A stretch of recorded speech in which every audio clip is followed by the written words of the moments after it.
নমস্কাৰ আপোনালোক সকলোকে পুনৰবাৰ টিকে মাইণ্ডৰ অন্য এটা ৰাতিপুৱাৰ ধামাকাদাৰ খবৰলৈ স্বাগতম জনাইছোঁ। অন্য দিনাৰ দৰে আজিও আপোনালোকৰ বাবে দিনটোৰ কেইবাটাও গুৰুত্বপূৰ্ণ খবৰ লৈ আহিছোঁ। ভিডিঅ'টো প্ৰথমৰ পৰা শেষলৈকে চাই থাকিব। আৰু আজিৰ খবৰকেইটা চাই যদি আপোনালোকৰ অকণমান হ'লেও ভাল লাগে তেন্তে প্লিজ আগতীয়াকৈ এটা ৰিকুৱেষ্ট লাইক এটা কৰিবলৈ কিন্তু নাপাহৰিব। আগবাঢ়িছোঁ আজিৰ প্ৰথমটো খবৰ ফালে। প্ৰথম খবৰটো ওলাইছে জিঅ' ইউজাৰ্ছসকলৰ কাৰণে। আপুনি যদি জিঅ' সিম কাৰ্ড ব্যৱহাৰ কৰে তেন্তে আপোনালোকৰ কাৰণে এটা বিৰাটেই ভাল খবৰ ওলাই পৰিছে। আপুনি বাৰু কি কোম্পানীৰ সিম কাৰ্ড ব্যৱহাৰ কৰে কমেণ্ট ছেকশ্যনত জনাবলৈ কিন্তু নাপাহৰিব। যিসকল নেকি জিঅ' ইউজাৰ আছে, জিঅ' ইউজাৰসকলে এতিয়া 1 বছৰৰ কাৰণে তেওঁলোকে জেমিনাই প্ৰ' ভাৰ্চন লাভ কৰিব বুলি জনাইছে। 1 বছৰৰ কাৰণে এতিয়া জিঅ' ইউজাৰসকলে জেমিনাই প্ৰ' ভাৰ্চন লাভ কৰিব। কিন্তু কেৱল জিঅ' ইউজাৰসকলে মানে জিঅ' সিম কাৰ্ড ব্যৱহাৰকাৰী হ'ব লাগিব, তেতিয়াহে আপোনালোকে 1 বছৰৰ কাৰণে জেমিনাই প্ৰ' ভাৰ্চন লাভ কৰিব বুলি জনাইছে জিঅ' কোম্পানীৰ ফালৰ পৰা। মোৰ বেড লাক, মোৰ জিঅ' সিম কাৰ্ড আছে কিন্তু মই বৰ বিশেষ ৰিচাৰ্জ নকৰোঁ, তাৰ কাৰণে এই ফেচিলিটি লাভ নকৰিম। কিন্তু আপোনালোকে যদি জিঅ' সিম কাৰ্ড ব্যৱহাৰ কৰে, জিঅ'ত যদি আপোনালোকে জিঅ' সিম কাৰ্ড চলাই থাকে তেনেহ'লে আপোনালোকে জেমিনাই প্ৰ' ব্যৱহাৰ কৰিব পাৰিব 1 বছৰৰ কাৰণে। এতিয়া বহুলোকে হয়তো জেমিনাই কি বস্তু নাজানিব পাৰে, তেওঁলোকক জনাই দিওঁ। এইটো এটা আৰ্টিফিচিয়েল ইণ্টেলিজেণ্ট ব'ট হয়, য'ত নেকি আপোনালোকে বিভিন্ন ধৰণৰ সমস্যাৰাজিবিলাকৰ সলিউশ্যন চুটকিত লাভ কৰিব পাৰে। ধৰি লওক আপোনালোকৰ ছাপ'জ ধৰি লওক ঘৰটো বনাব লগা আছে, কোন ঠাইত বনালে ভাল হ'ব, কোন ঠাইত বনালে বেয়া হ'ব, সেই সম্পৰ্কে জানিব বিচাৰে, তেওঁলোকে উত্তৰ দি দিব। আপোনালোকে খেতিয়ে ডৰা কৰিছে, খেতিখিনিত যেনিবা কিবা এটা পোকে ধৰিছে, তো এই পোকটো বিনাশ কৰিবৰ কাৰণে কি কৰিব লাগিব আপুনি তেওঁলোকক দেখাই দিব। এপ্লিকেশ্যনটোত কৈ দিব যে এইটো কাম কৰক, সেইটো কাম কৰক, কিহৰ অভাৱত হৈছে, মানে এনেকুৱা আৰু বিভিন্ন সমস্যাৰাজিবিলাকৰ আপোনালোকক তুৰন্তে সমাধান কৰি দিয়ে। জেমিনাই প্ৰ' মানুহে পইচা দি ব্যৱহাৰ কৰিছিলে, কিন্তু এতিয়া আপোনালোকে ফ্ৰীতে ব্যৱহাৰ কৰিব পাৰিব যদিহে জিঅ' সিম কাৰ্ড আছে। আগবাঢ়িছোঁ ইয়াৰ পাছৰটো খবৰ ফালে। ইয়াৰ পাছৰ খবৰটো ওলাই পৰিছে ট্ৰেইনত যাত্ৰা কৰা সকলৰ বাবে। আপুনি বাৰু ট্ৰেইনত যাত্ৰা কৰে নেকি কমেণ্ট ছেকশ্যনত জনাব। যদি আপুনি ট্ৰেইনত যাত্ৰা কৰে তেন্তে আপোনালোকৰ কাৰণে এটা বিৰাটেই ভাল খবৰ ওলাইছে। যিসকল বয়োজ্যেষ্ঠ আছে, বয়োজ্যেষ্ঠসকলে এতিয়াৰে পৰা অট'মেটিকেলি লোৱাৰ ছিট লাভ কৰিব বুলি জনাইছে। মানে বয়োজ্যেষ্ঠসকলে ট্ৰেইনত ওপৰত উঠি যাতায়াত কৰিবলৈ অসুবিধা হয়, যাৰ কাৰণে নেকি বয়োজ্যেষ্ঠসকলক কেৱল তলৰ ছিটটো লাগে। কিন্তু সকলো সময়তে বয়োজ্যেষ্ঠসকলে তলৰ ছিটটো নাপায়, কাৰণ মানুহে অলৰেডি বুক কৰি দিয়ে আগতীয়াকৈ। তো সেইবাবে তেওঁলোকক তলৰ ছিট দিব পৰা নাযায়। কেতিয়াবা বয়োজ্যেষ্ঠসকলক ওপৰৰ ছিটেই দিব লগা হয়, যাৰ বাবে নেকি এতিয়া বয়োজ্যেষ্ঠসকলৰ কাৰণে এটা নতুনকৈ ছিষ্টেম উলিয়াইছে ৰেলৱে ডিপাৰ্টমেণ্টৰ ফালৰ পৰা। আপোনালোক যদি বয়োজ্যেষ্ঠ, আপোনালোকৰ ঘৰৰ কোনোবা যদি বয়োজ্যেষ্ঠ আছে, তেওঁলোকৰ কাৰণে যদি ট্ৰেইনৰ টিকট ক্ৰয় কৰে, তো তেওঁলোকক এতিয়া অট'মেটিকেলি ৰেলৱে ডিপাৰ্টমেণ্টৰ ফালৰ পৰা লোৱাৰ ছিট প্ৰদান কৰিব বুলি জনাইছে, যাতে তেওঁলোকৰ ট্ৰেইনত যাত্ৰা কৰিবৰ কাৰণে একো অসুবিধা নহয়। আগবাঢ়িছোঁ ইয়াৰ পাছৰটো খবৰ ফালে। আমাৰ ভাৰতবৰ্ষৰ সৰ্ববৃহৎ ডাটা চেণ্টাৰ নিৰ্মাণ হ'বলৈ গৈ আছে, য'ত নেকি এয়াৰটেল, আদানী আৰু গুগলে পাৰ্টনাৰশ্বিপ কৰিব বুলি খবৰ ওলাই পৰিছে। এতিয়া ডাটা চেণ্টাৰ কি, সেইটো এটা ডাঙৰ কথা, আপোনালোকক বুজাই দিব লাগিব। ডাটা চেণ্টাৰ হৈছে এইটোৱেই, ধৰি লওক আপোনালোকে ফেচবুকটো ব্যৱহাৰ কৰে। ফেচবুকত আপোনালোকে ফটো একপি আপলোড কৰিলে, সেই ফটোকপি ক'ৰবাত নহয় ক'ৰবাত ষ্ট'ৰ হৈ থাকিব কোনোবা এটা কম্পিউটাৰৰ হাৰ্ড ডিস্কত, যাতে সেই ফটোকপি আপোনাৰ পেজত বা আপোনাৰ প্ৰফাইলত আজীৱন থাকে। তো তাৰ কাৰণে সেই ফটোকপি ষ্ট'ৰ কৰি ৰাখিব লাগিব ফেচবুকে। এতিয়া ফেচবুকে ষ্ট'ৰ কৰি ৰাখিবৰ কাৰণে ডাঙৰ তেওঁলোকে কম্পিউটাৰ বহাই ৰাখিছে, ডাঙৰ তেওঁলোকে হাৰ্ড ডিস্ক বহাই থৈছে, আৰু যিটোক কোৱা হয় ডাটা চেণ্টাৰ। এতিয়া আমাৰ ঘৰৰ কম্পিউটাৰটোত যেনেকৈ নেকি আমি বিভিন্ন ধৰণৰ ডকুমেণ্টবিলাক ষ্ট'ৰ কৰি ৰাখোঁ, ঠিক তেনেকৈ এই কোম্পানীসমূহে তেওঁলোকৰ ডাটাবিলাক ষ্ট'ৰ কৰি ৰাখিবৰ কাৰণে এই ডাটা চেণ্টাৰবিলাক ব্যৱহাৰ কৰে। এতিয়া আমাৰ ভাৰতবৰ্ষত ইমান ডাঙৰ ডাটা চেণ্টাৰ নাই। আমাৰ ভাৰতে সেইবাবে বাহিৰা দেশৰ ডাটা চেণ্টাৰবিলাক ইউজ কৰে বিভিন্ন কোম্পানীসমূহে। কিন্তু আমাৰ ভাৰততে এতিয়া এক ডাটা চেণ্টাৰ হ'বলৈ গৈ আছে, যিটো ডাটা চেণ্টাৰ আমাৰ ভাৰতবৰ্ষৰ ভিতৰতেই সৰ্ববৃহৎ ডাটা চেণ্টাৰ হ'ব, আৰু যিটো নিৰ্মাণ কৰিব এয়াৰটেল, গুগল আৰু আদানী, তিনিওটা কোম্পানীয়ে মিলি এতিয়া আমাৰ ভাৰতবৰ্ষত এই সৰ্ববৃহৎ ডাটা চেণ্টাৰ নিৰ্মাণ কৰিব বুলি জনাইছে। ইয়াৰ ফলত আমাৰ একো বৰ বিশেষ সুবিধা নহয়, বছ ইমানটোৱে কথা যে আমাৰ যিবিলাক নেকি ধৰি লওক ইনফৰমেশ্যন থাকে সেই ইনফৰমেশ্যনবিলাক লিক আউট নহ'ব আমি বিভিন্ন সময়ত শুনা পাই থাকোঁ যে আমাৰ ফেচবুকৰ ডাটা কোনোবাই চুৰি কৰি নিলে বা ইনষ্টাগ্ৰামৰ ডাটাবিলাক ক'ৰবাত মানে বিক্ৰী কৰিছে তো সেই বস্তুবিলাকৰ পৰা অকণমান ৰেহাই পাম আগেছো ইয়াৰ পাছৰটো খবৰ ফালে ইয়াৰ পাছৰ খবৰটো ওলাইছে ৰৈ ৰৈ বিনালে ফিল্মখনৰ ওপৰত খবৰ ওলাই পৰিছে ৰৈ ৰৈ বিনালে ফিল্মখনে আৰু এটা অভিলেখ সৃষ্টি কৰিবলৈ গৈ আছে দেওবাৰৰ দিনাখন ধেমাজিৰ RR চিনেমা হলে 4 বজাৰ পৰা ৰৈ ৰৈ বিনালে চিনেমাখনৰ শ্ব' আৰম্ভ কৰিবলৈ গৈ আছে আৰু সবচে ডাঙৰ কথাটো হৈ গ'ল কি মানুহে মানে টিকট ইমানেই হুৰাহুৰে ক্ৰয় কৰিছে যে এতিয়ালৈকে হয়তো টিকট চাগে পাবলৈকে নাই ৰাতিপুৱা 4 বজাতো মানুহে চাবৰ কাৰণে মানে আগ্ৰহী হৈ আছে ৰৈ ৰৈ বিনালে ফিল্মখন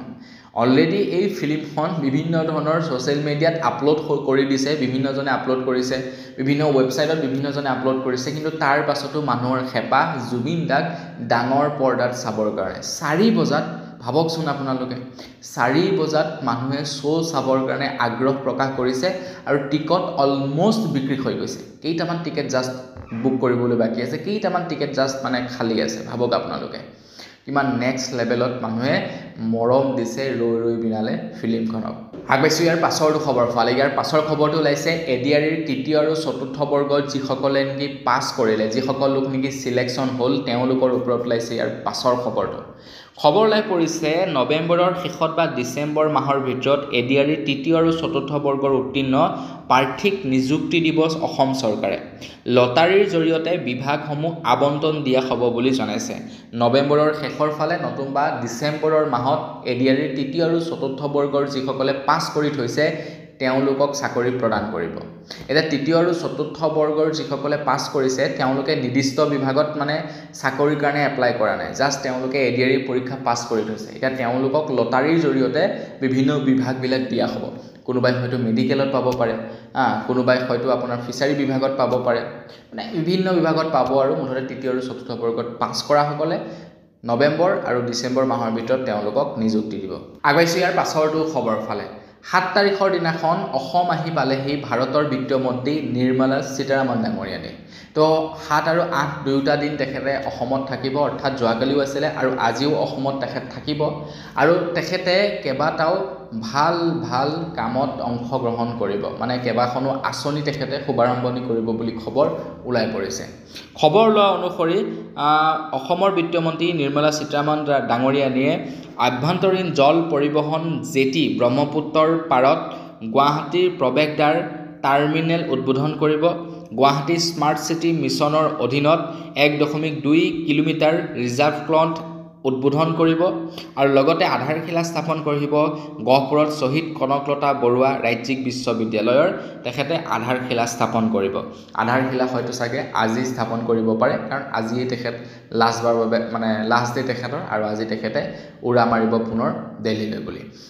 তো ধন্যবাদ জ্ঞাপন কৰিছোঁ নিৰ্মলা সীতাৰামন ডাঙৰীয়ানীক আমাৰ অসমৰ বাবে এইকেইটা উপহাৰ দিয়াৰ কাৰণে আগবাইছোঁ ইয়াৰ পাছৰটো খবৰ ফালে ইয়াৰ পাছৰ খবৰটো ওলাই পৰিছে জুবিন দাৰ ওপৰত জুবিন দা যে আমাৰ মাজৰ পৰা হেৰাই গ'ল সেইটো আমি বিশ্বাসেই হয়তো কৰিব পৰা নাই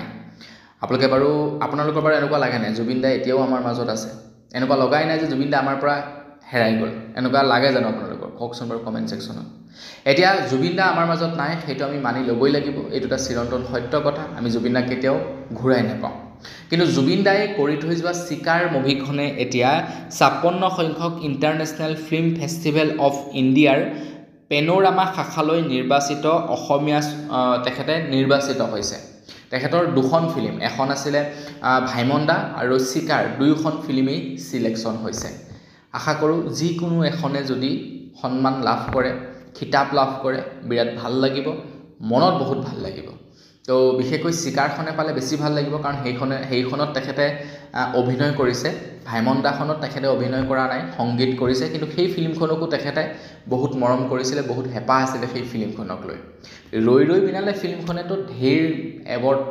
অলৰেডি পাবলৈ সক্ষম হৈছে ঢেৰ তেখেতে এচিভমেণ্ট কৰিছে জুবিন দাই অৱশ্যে এই বস্তুবিলাকত গুৰুত্ব দিয়া নাছিলে তেখেতে এৱাৰ্ড মানুহে তেখেতক সন্মান দিব এইবিলাক তেখেতে বিচৰা নাছিলে তথাপিও দিয়কচোন হয় নে নহয় মানে তেখেতৰ ফিল্মখনে যদি এটা ইণ্টাৰনেশ্যনেল এৱাৰ্ড পায় আমাৰেই ভাল লাগিব। আগবাইছোঁ ইয়াৰ পাছৰটো খবৰ ফালে। ইয়াৰ পাছৰ খবৰটো ওলাইছে বীৰ লাচিত সেনাৰ ওপৰত। তো বীৰ লাচিত সেনাৰ কেন্দ্ৰীয় সমিতিয়ে সিদ্ধান্ত লৈছে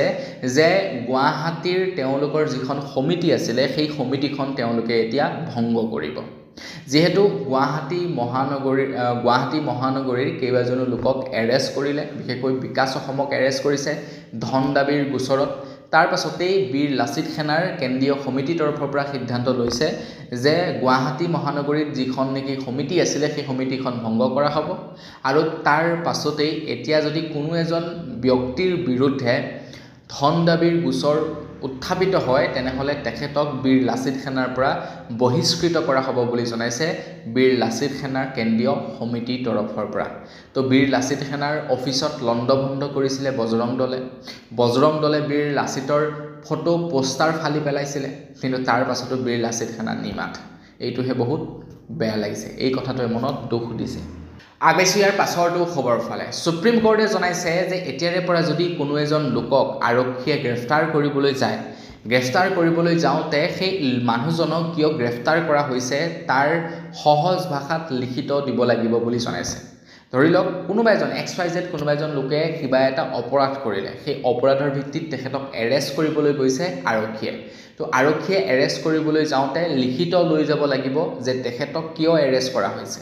এতিয়া সেই ব্যক্তিজনে হয়তো ইংলিছ ভাষা নাজানিব পাৰে, তেখেতে হয়তো হিন্দী ভাষা নাজানিব পাৰে, তেখেতক অসমীয়া ভাষাত লিখিত দিব লাগিব যে আপোনাক কি কাৰণত এৰেষ্ট কৰা হৈছে। তো এই সম্পৰ্কে জনাইছে সুপ্ৰিম কোৰ্টৰ ফালৰ পৰা। সুপ্ৰিম কোৰ্টে কৈছে যে কোনো লোকক আৰক্ষীয়ে গ্ৰেফতাৰ কৰিলে তেওঁক কি কাৰণে গ্ৰেফতাৰ কৰিছে সেয়া তেওঁ বুজি পোৱা সহজ ভাষাত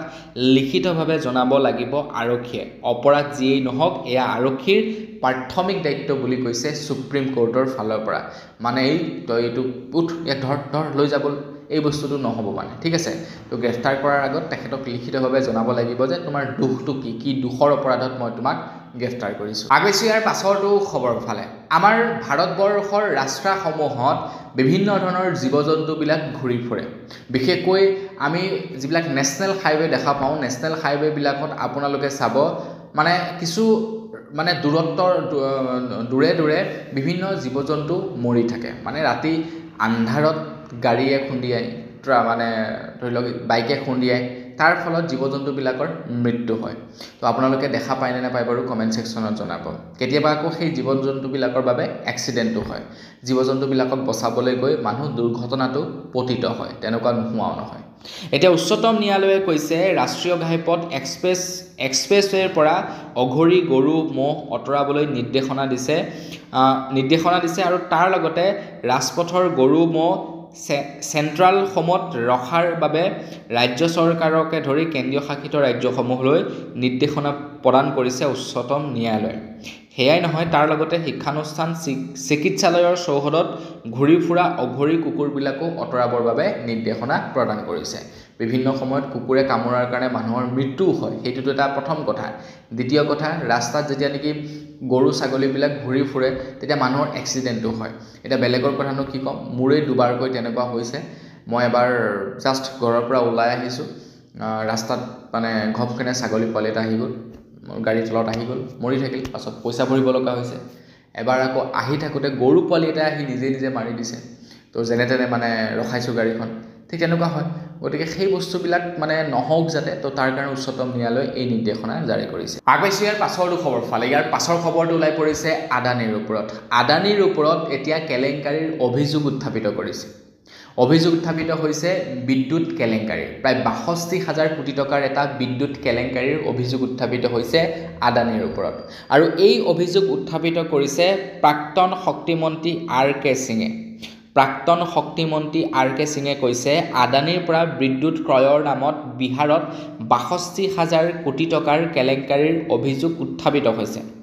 ৬.৭৫ টকা দৰত ২৪০০ মেগাৱাট বিদ্যুৎ ক্ৰয় কৰাৰ নামত ৬২,০০০ কোটি টকাৰ কেলেংকাৰীৰ প্ৰস্তুতি বিহাৰত আদানীৰ পৰা কাৰেণ্ট ক্ৰয় কৰিব। আৰু সেই একেটা দৰতেই বুলি ক'ব পাৰি অসমেও কাৰেণ্ট ক্ৰয় কৰিবৰ কাৰণে প্ৰস্তুতি চলাইছে প্ৰায় 3200 মেগাৱাট কাৰেণ্ট ক্ৰয় কৰিবৰ কাৰণে আমাৰ অসমতো অসম চৰকাৰে প্ৰস্তুতি চলাইছে প্ৰায় 24 নে 25 বছৰৰ কাৰণে কাৰেণ্ট ক্ৰয় কৰিব এতিয়া আমাৰ অসমে তো সেই সময়তে খবৰ ওলাইছে যে আমাৰ অসমে এতিয়া মহাৰাষ্ট্ৰ উত্তৰ প্ৰদেশ মধ্যপ্ৰদেশ আৰু বিহাৰতকৈও আপোনাৰ বেছি দৰত হেনো অসমে এতিয়া বোলে কাৰেণ্ট ক্ৰয় কৰিব বুলি জনাইছে বৰ্তমান সময়ত মহাৰাষ্ট্ৰই কাৰেণ্ট ক্ৰয় কৰি আছে প্ৰায় 5.39 টকা দৰত উত্তৰ প্ৰদেশে 5.383 টকা দৰত মধ্যপ্ৰদেশে 5.81 টকা দৰত বিহাৰে 6.075 টকা দৰত বৰ্তমান বিহাৰে কাৰেণ্ট কিনি আছে তো সেই সময়তে আকৌ আমাৰ অসমে কিনিব 6.30 টকা দৰত মানে অসমে কাৰেণ্ট ক্ৰয় কৰিব মানে ভাৰতবৰ্ষৰ কেইবাখনো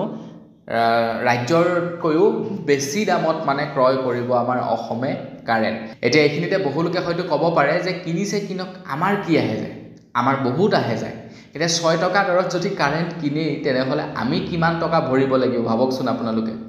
অসম চৰকাৰে 6 টকা দৰত কাৰেণ্ট কিনিব তাৰ পাছত সেই কাৰেণ্ট আমাক দিব তো আমি কিমান টকা ভৰিব লাগিব আপোনালোকে নিজে এবাৰ ভাবক গতিকে কিনিছে কিনক নহয় লোকচান আমাৰো আছে ঠিক আছে তাতে পলিটিচিয়ান সকলৰ হয়তো লাভালাভ থাকিব পাৰে কিন্তু লোকচান কিন্তু আমাৰেই হ'বগে আগবাইছো ইয়াৰ পাছৰটো খবৰ ফালে যোৱাকালি ঘোষণা কৰা হ'ল এলপি আৰু ইউপিৰ মেৰিট লিষ্ট যোৱাকালি শিক্ষামন্ত্ৰী ৰণোজ পেগু ডাঙৰীয়াদেৱে ঘোষণা কৰিলে প্ৰায় 5550টা শিক্ষক পদৰ চূড়ান্ত ফলাফল অৰ্থাৎ মেৰিট লিষ্ট যোৱাকালি প্ৰকাশ কৰিলে এই ফলাফলত যোগ্য বিবেচিত হৈছে অসমৰ প্ৰায় 4279 গৰাকী প্ৰাৰ্থী এলপি শিক্ষক পদত প্ৰায় 2980 জন প্ৰাৰ্থী নিযুক্তি লাভ কৰিছে আৰু ইউপিৰ বিভাগত প্ৰায় 1299 জন প্ৰাৰ্থী নিযুক্তি লাভ কৰিছে আৰু তেওঁলোকক অহাকালিলৈ অৰ্থাৎ 9 নৱেম্বৰ তাৰিখৰ দিনাখন নিযুক্তি পত্ৰ প্ৰদান কৰিব বুলি জনাইছে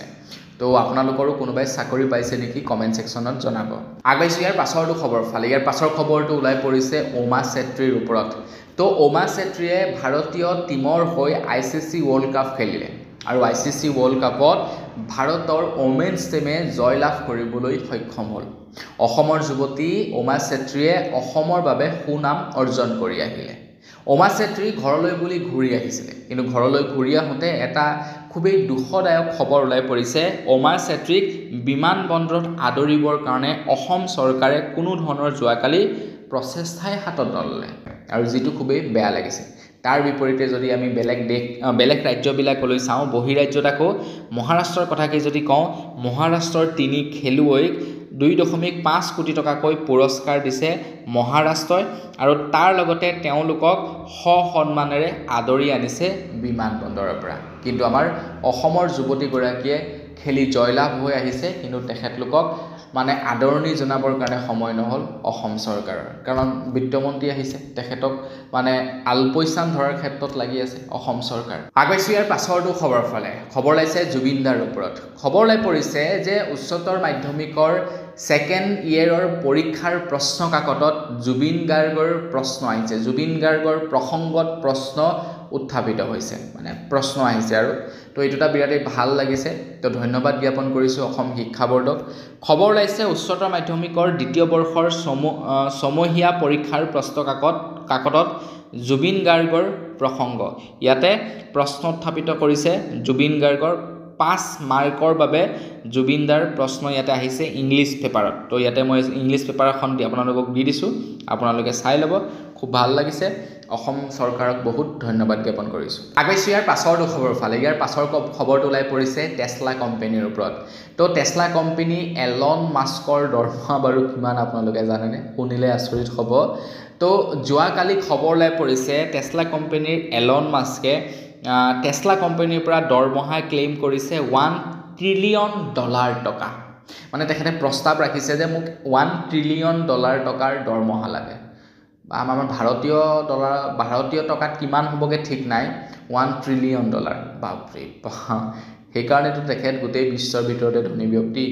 আগবাইছে একেবাৰে শেষৰটো খবৰ ফালে একেবাৰে শেষৰ খবৰটো ওলাইছে জুবিনদাৰ হত্যাকাণ্ডৰ প্ৰসংগত তো জুবিনদাৰ হত্যাকাণ্ডৰ ওপৰত SITয়ে চাৰ্জশ্বিট দাখিল কৰিবৰ কাৰণে যিমান পাৰে সিমান অপ্ৰাণ চেষ্টা কৰিছে যিহেতু আমাৰ অসমৰ হাৰ্টথ্ৰব জুবিন দা গতিকে তেখেতৰ ওপৰত যদি অকণমানো ভুল তথ্য বা হেমাহি কৰে তেনেহ'লে SITকো নেৰিব জুবিন অনুৰাগীয়ে আৰু যাৰ কাৰণে নেকি জুবিন দাক ন্যায় প্ৰদান কৰিবৰ কাৰণে চৰকাৰ তথা SIT টিমে অহৰহ অপ্ৰাণ চেষ্টা কৰিছে যিমান পাৰে সিমান ক্লু গোটাবৰ কাৰণে তেওঁলোকে চেষ্টা চলাই আছে SITৰ টিমে মঙ্গলবাৰৰ দিনাখন মুম্বাইলৈ বুলি তেওঁলোক ৰাওনা হৈছিলে 2020 চনৰ ফেব্ৰুৱাৰী মাহত জুবিন দাই মুম্বাইৰ এখন চিকিৎসালয়ত ভৰ্তি হৈ আছিলে আৰু সেই চিকিৎসালয়খনৰ পৰা তেখেতে SITৰ টিমে তথ্য সংগ্ৰহ কৰিবৰ কাৰণে মঙ্গলবাৰে ৰাওনা হৈছিলে আৰু বৃহস্পতিবাৰৰ নিশা তেওঁলোক অসম আহি পায় মানে তেখেতক যে ভৰ্তি কৰোৱা হৈছিলে কি মেডিকেল ইস্যুত ভৰ্তি কৰা হৈছিল কেনে ধৰণৰ হেলথ ষ্টেটাছ আছিল এইবিলাকৰ বিষয়ে জানিবৰ কাৰণে তেখেতক SITৰ টিমটো উপস্থিত হৈছিলে মুম্বাইত তো 10 তাৰিখৰ দিনাখন সকলো কথা ওলাই পৰিব চাৰ্জশ্বিট দাখিল কৰা হ'ব তাৰ পাছত আমি গম পাম কি হৈছে কি নাই হোৱা তো বন্ধু বান্ধৱীসকল আজিৰ ভিডিঅ' জনাবলৈ খবৰ ইমানখিনিতে আছিলে খবৰখিনি জানি কেনে পালে কমেণ্ট ছেকশ্যনত জনাব যদি ভাল লাগিলে লাইক এটা কৰি থৈ যাব চেনেলটো ছাবস্ক্ৰাইব কৰা নাই ছাবস্ক্ৰাইবটো কৰি ল'ব পুনৰ লগ পোৱাৰ ভিডিঅ' মাগিছোঁ ধন্যবাদ জয় অসম